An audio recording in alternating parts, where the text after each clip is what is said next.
And now the news. Apparently there are people, I use the term loosely, out there that are claiming to have bones of giant Nephilim. Giant Nephilim. I have a few problems with this idea, and that's what this video is going to cover. First off, how can you claim that it's a giant Nephilim when there is no definition of a normal-sized or a pygmy Nephilim? Now, there might be some people out there who don't know what a Nephilim is supposed to be. Well, according to several religious texts from the Judeo-Christian Islamic traditions, a Nephilim is the result of a sexual union between an angel and a human woman.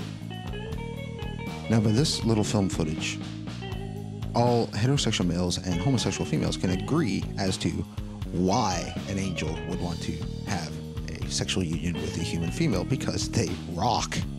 The reasons why an angel would want to have sex with a human female is not in question. My particular problem is, how does one tell for sure that these bones belong to a creature that is the result of a sexual union between an angel and a human female? As one who has studied paleoanthropology, which is the study of human evolution, I can tell you that there are two distinct ways that you could be fairly certain that this was the result of a successful mating between an angel and a human. And they are morphology, specifically skeletal morphology, since we're dealing with bones, and genetics. To determine through skeletal morphology that a creature is a hybrid between two distinct species, you need to have a basis of comparison. You need to have examples of both of your progenitor species and your hybrid. Now, we have literally tons and tons of information about human bones.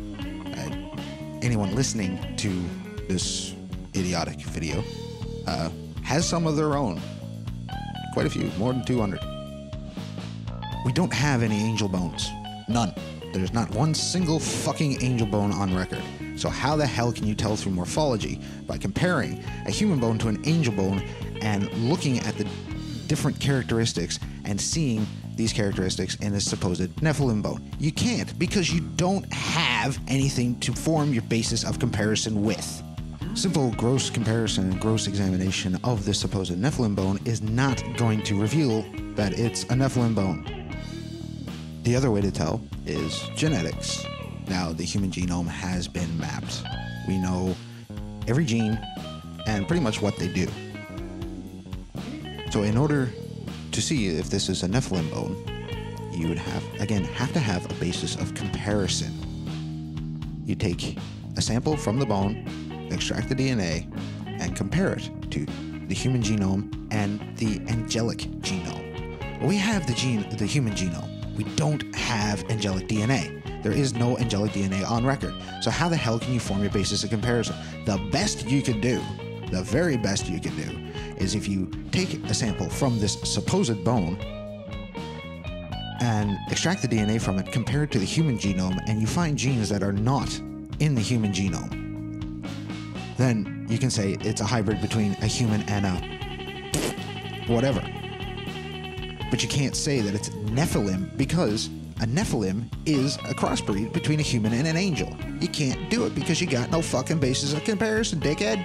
You can't do it. It's not possible. Then, of course, you have these wonderful individuals who believe that a Nephilim would be a cross between a human and an alien. The same fucking rules apply, jackass. Either you have alien bones with which you can form your basis of comparison in a morphological study, or you have alien DNA, or whatever molecule they're using for genetics, to form a basis of comparison to say that this is a hybrid between a human and an anal knocker, Anunnaki, sorry.